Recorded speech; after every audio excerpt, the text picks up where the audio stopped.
সব মশার বিরুদ্ধে সুরক্ষা দিতে এলো বসুন্ধরা এক্সট্রিম অ্যারোসল। মশার বিরুদ্ধে এক্সট্রিম সুরক্ষা। গোপন সংবাদের ভিত্তিতে জানা যায় সুন্দরবনের দুর্ধর্ষ ডাকাত করিম শরীফ বাহিনীর সদস্যরা সুন্দরবনের সেলা নদী সংলগ্ন মূর্তির খাল ও তৈয়বের খাল এলাকায় অবস্থান করছে। প্রাপ্ত তথ্যের ভিত্তিতে গত 20 ফেব্রুয়ারি শুক্রবার বিকাল 4টায় কোস্টগার্ড বেজ মোংলা ও আউটপোস্ট নলিয়ান কর্তৃক উক্ত এলাকায় সাঁড়াশি অভিযান পরিচালনা করা হয়।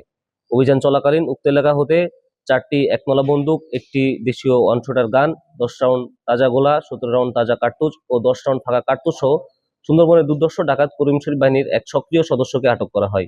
প্রাথমিক জিজ্ঞাসাবাদে জানা যায় আটককৃত ডাকাত বাদশা শেখ বাগেরহাট জেলার রামপাল থানার বাসিন্দা। সে দীর্ঘদিন যাবৎ করিম শরীফ বাহিনীর সঙ্গে ডাকাত দলকে অস্ত্র, গোলা বারুদ ও রসদ সরবরাহের মাধ্যমে সহযোগিতা করে আসছিল।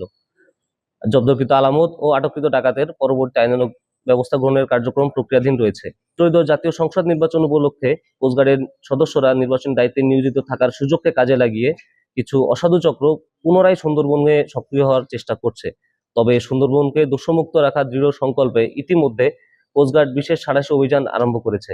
উক্ত অভিযানে সুন্দরবনে ডাকাত করিম শরীফ বাহিনীর 5টি আস্তানা ধ্বংস করা হয়।